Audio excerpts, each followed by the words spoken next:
Right, I reckon we're about ready to start. Hi, Bashadar. Have you hit record for me as well, bro? I've done it on mine, but it's a little bit unstable, so just in case. Thank you. Awesome. I will record them one by one. Excellent. Oh, brilliant. Cheers, Bashadar. Don't mark out the here until the end, but at least the first few I'll record them as well. That's fine. Between us, we should get everything. Right, what I'm going to do is I'm just going to mute everybody now. There'll be breaks later on where we can socialize again and have a little chat, but just so we don't have too many sound disruptions. Just going to do the mute all thing. If my mouse will cooperate. One moment. There's such a massive list of people, it's hard to get to the bottom of the list.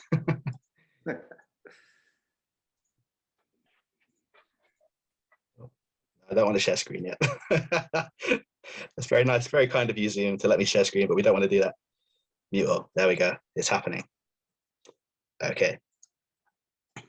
Welcome everybody to this launch event. To my knowledge, it's Here Comes Everyone's first ever launch event, and it's definitely our first ever virtual launch. So hey, thank you for being part of it. Just a heads up, as mentioned, we're filming this event and it might go on our YouTube channel at a later date. If any performers don't want to be in the video, just please send me an email after the event and we can cut your clip out. It's not a problem at all. Just email me afterwards. Audience members who don't want to be filmed, I'd advise you to turn your cameras off. That's your warning. If you've stuck onto this Zoom and you shouldn't be here, you should be at work or with the family, hide your face, change your name, and we won't grass you up and it'll be fine. So that's just your pre-warning that there's filming going on. I'm Rafe Boylan, Chief Editor of The Green Issue and one of your hosts for this launch. My co-host is Leanne Barton, who is also co-editor and lead designer for The Green Issue. And we've got people from the HCE editing and marketing teams with us here as well. So hello to Sophie, Arushi, Bajadar, Ben, I think he's made it, Stella, Sophia, Freddie, and Emma. Thank you guys for being here. And shout out to the others who just couldn't make it for various reasons. It takes a lot of work to produce Here Comes Everyone magazine, and we really appreciate the dedication and passion of everyone on our team. So just I want to give them a little shout out first. It's great to see so many guests have shown up. Whether you've been one of our readers for years or you came along purely out of curiosity, thank you for your support. And an extra special thank you to the people joining us from either very early in the morning or very late at night.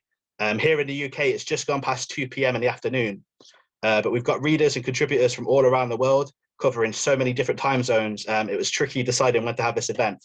And I know a few people is, like I say, very early or very late. So apologies to those and thank you so much for joining us anyway. Finally, just want to say thank you to Coventry's The Pod and the Tin Music and Arts venue. They offered us a dialogue partnership in 2020. We were struggling to get The Green Issue printed. It took us much longer than it should have because of everything that went wrong in the lockdowns. Without the funding boost that we got from The Pod and the Tin, we would not have got it printed. It wouldn't have happened. So thank you guys if any of you are here with us today. Speaking of the pandemic, it's pretty mind-blowing how much the world has changed since we opened and closed the submission windows for The Green Issue. Technically, because the work in this magazine predates February 2020, there's no mention of anything coronavirus, which makes for a nice break if you're getting sick of it. but there are a few pieces, for example, about freedom and wide open spaces that might take on a new relevance. So it's still topical in a way. On the other hand, there's stuff about climate change. So either way, it's the end of the world as we know it. Yay. I'm just gonna, okay, here we go. The first screen share. Hopefully it's not gonna mess anybody up. I'm just gonna, just for a few moments, share this. Hopefully everyone can see. Oh, helps when I shrink it down, doesn't it? There we go. Hopefully you can all see that.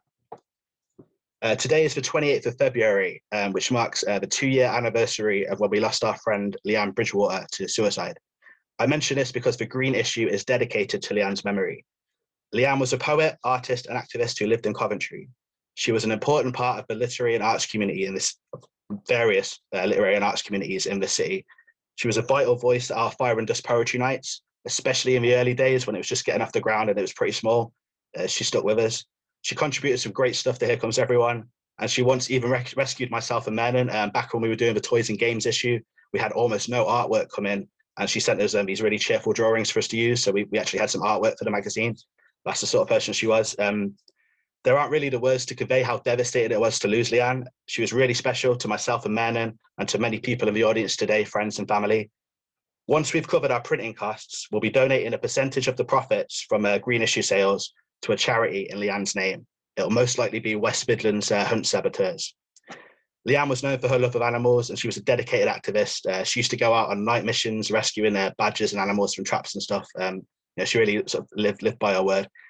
Several poems in the green issue were written especially for Leanne. One of these is called Old Brock Should Not Stand Alone, written by her friend Barry Patterson. And to get the launch off to a special start, I'm going to invite Barry to perform this poem for us now. Cheers, Barry.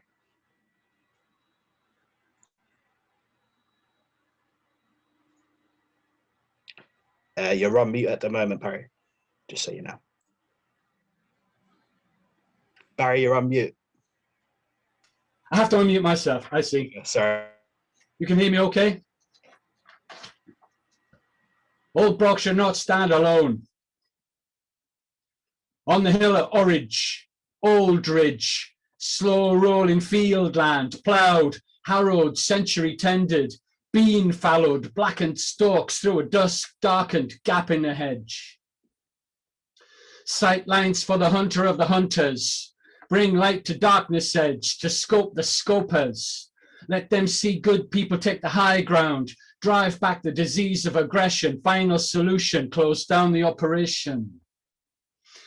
Killer Tory can't place to the old ways, but we're a vermin you cannot chase. Put that in reverse. We're a moral nation. It's you hide from us because you know that what you're doing is wrong. Haunters of empty roads, eyes in laybys for the long night's song. We're the family of the earth watchers, starlight people, standing by the gate, the orchard, the wood's edge, web watchful guardians of the boundary zone. This is why we come. That old Brock should not stand alone. Bank digger, wood walker, bear of the hole, hedge dog, hole noser, old wasp nest eater, striped martin, path waddler, worm biter, honey lover, clawfoot, old bum scratcher. We talk, we walk, we will banish the badger catcher. Heavy blankets of purple and gold lower over the gathering blue remembered Malvern fades from the hawthorn frame where the robin sings. Each is assigned a station, a route, a watch way into the country's darkened heart. Grinnell's is where we start.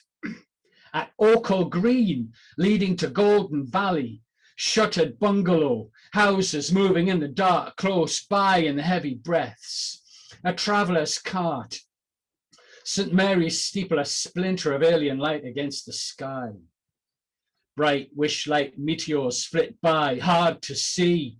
Night pulls away her blanket, shows us Milky Ways, summer stars, a roaring car, blaze, brinkmanship. Badgers! He shouts as he takes the bend at full speed. No red light or need men with guns. We patrol the lane mazes of the nightland, where traffic lights keep changing, but no one ever sees or stops. We find red marley woods, sad, sweet smell of clear-cut birches, her braids bleached pale by death and torchlight. We drink Earl Grey from a flask, talk through the night, keep warm, sleep in the car. We don't see any badgers, nor do we see the contract killers or their spies. Dawn comes. Somewhere, some badgers died perhaps, but not round here.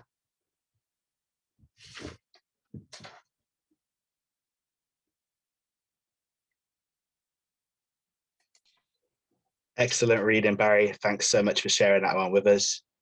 I've just posted in the chat. Leanne's got a lot of poetry that's still out there online. If you want to you can search for her later on YouTube, or even just Google her. A lot of stuff comes up for art and poetry, just to get a sense of who she was. Yeah, excellent read. I love the dramatic ending of that poem as well, Barry. And that night was actually me and Leanne, because before she could drive, she used to get her friends to take her to Gloucestershire to do badger protecting. So one night I went and did it. So that was the night, a night that we spent out in the slightly surreal British country roads in the middle of the night scene. Anyway, thank you for listening. Cheers, Barry. I also just did want to add that a lot of Leanne's artwork that she sent us for the Toys and Games issue, as well as some of her other pieces, will be appearing in the the museum exhibit later, you will see some of her pieces just around there and things that are going to be reminding us of her and stuff like that as well. So see those shortly. Cheers, Barry and Manon. Thank you for the poem and a true story on one. Excellent.